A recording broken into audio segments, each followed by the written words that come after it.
Bu videoda sizlere kuşkusuz Boğaz manzarasının vazgeçilmez yerlerinden biri olan Kız Kulesi'ni tanıtmak istiyorum.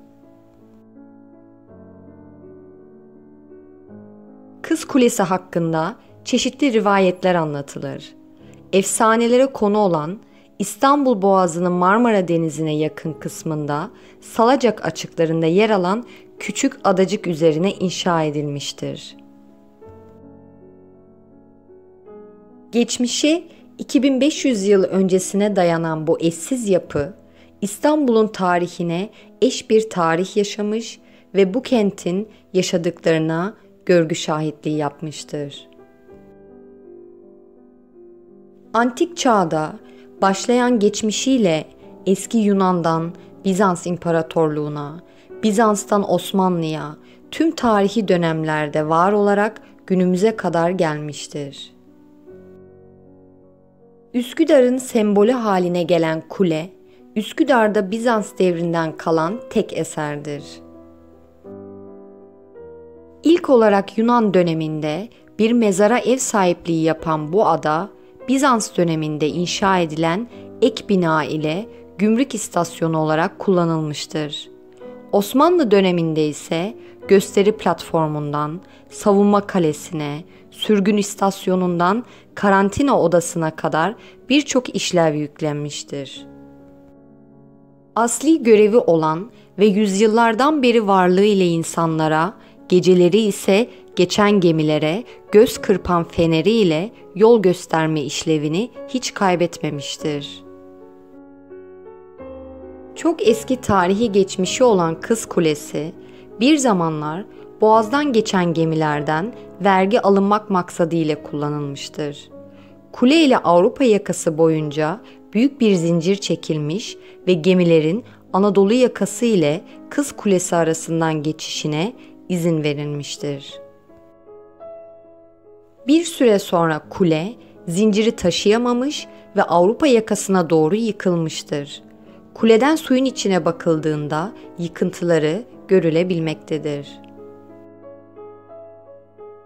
Antik çağda Arkla yani Küçük Kale ve Damialis yani Dana Yavrusu adlarıyla anılan kule bir arada Tour de Leandros yani Leandros'un Kulesi ismi ile ün yapmıştır. Şimdi ise Kız Kulesi ismiyle bütünleşmiş ve bu ismi ile anılmaktadır.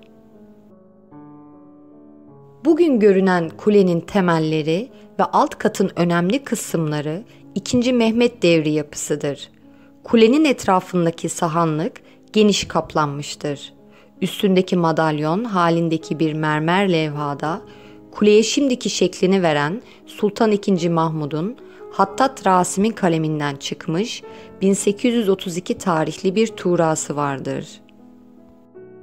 Kulenin Eminönü tarafı daha genişçe olup burada bir de sarnıç vardır.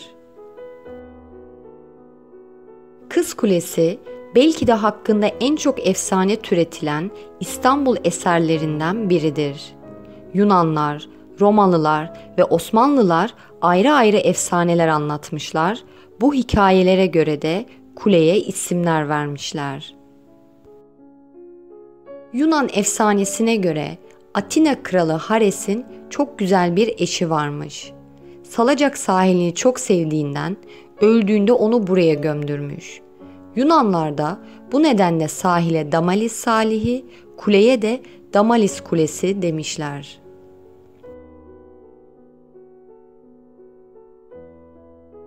Roma efsanesi ise Hero ve Leandros efsanesidir. Buna göre Hero, Yunan mitolojisinde aşk ve güzellik tanrıçası olarak tanımlanan Afrodit'in rahiplerinden biridir ve Kız Kulesi'nde görev yapmaktadır. Rahibe olması nedeniyle aşka yasaklıdır ve erkeklerle görüşmesi yasaktır. Bir gün yıllardır kaldığı kuleden bir tören için karşıya geçer. Orada Leandros adında başka bir rahip ile karşılaşır ve ona ilk görüşte aşık olur. Rahip Leandros da aynı duygulara kapılır. Görüşebilmelerinin tek yolu Leandros'un boğazın soğuk ve akıntıları sularını geceleri yüzerek aşmasıdır. Bir süre bu şekilde aşk yaşayan çiftin hikayesi, rüzgarlı bir gece Hero'nun sevgilisine yol göstermesi için yaktığı fenerin sönmesiyle son bulur. Karanlıkta yolunu kaybeden Leandros boğularak ölür. Efsaneye göre bu duruma gözleriyle şahit olan rahibe Hero, yaşadığı acıya dayanamaz ve o da kendini boğazın sularına bırakarak hayatına son verir. Bu efsaneye dayanarak Romalılar burayı Leandros Kulesi olarak adlandırmışlardır.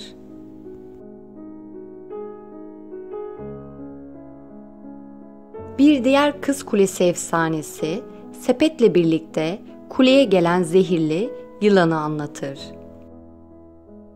Bu efsanenin hem Roma hem Türk türevleri vardır.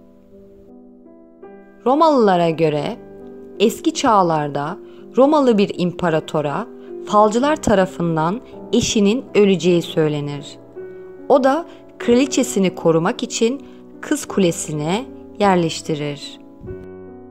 Kendisinden ve özel hizmetlilerinden başka kimsenin yanına girmesine izin vermez. Yine de kaderin önüne geçemez ve kraliçeye gönderilen yiyecek sepetinin içinden çıkan yılan onu orada sokarak öldürür. Türk efsanesine göre ise Selçuklu sultanlarından biri rüyasında çok sevdiği kızının bir yılan tarafından ısırılarak öleceğini görür. Vesveseye kapılan sultan kızını kuleye yerleştirir. Kendisi dahil kimsenin kuleye girip çıkmasına izin vermez. Hatta su ve süt dahi özel borularla akıtılır adacığa. Derken yıllar sonra hanım sultan hastalanır. O güne dek bilinen en iyi hekim tarafından zar zor iyileştirilir genç kız. Bunun üzerine pek çok farklı yerden hanım sultana hediyeler yollanır. Bunların arasında da bir sepet üzüm vardır. Üzüm sepetinin içine gizlenmiş olan yılan o gece hanım sultanı zehirleyerek ölümüne neden olur.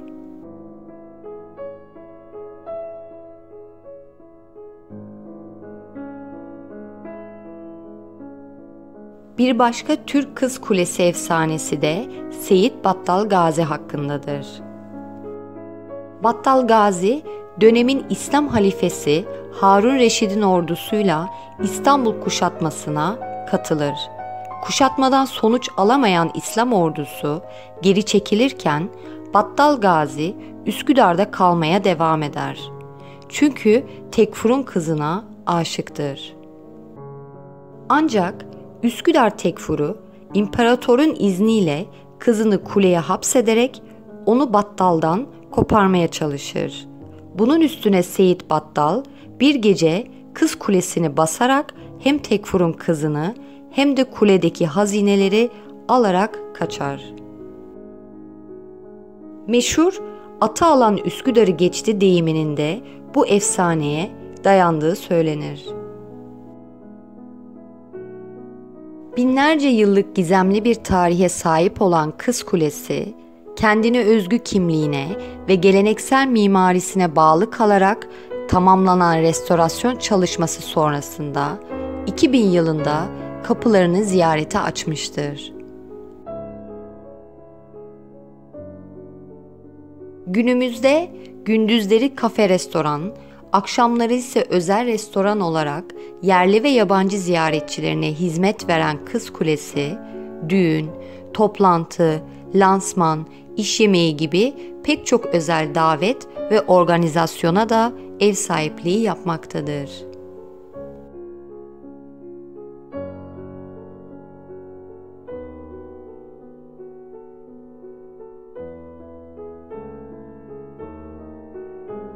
Kız Kulesi'ni ziyaret etmek istiyorsanız, Kız Kulesi'ne ulaşım Salacak ve Ortaköy sahillerinden sandallarla yapılmaktadır.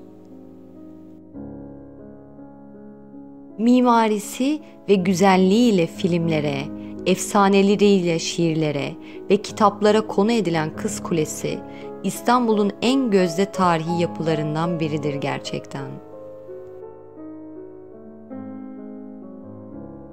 İstanbul'da hem hareketli tarihiyle hem de eşsiz manzarasıyla kendisine hayran bırakan Kız Kulesi'ni mutlaka ziyaret etmelisiniz.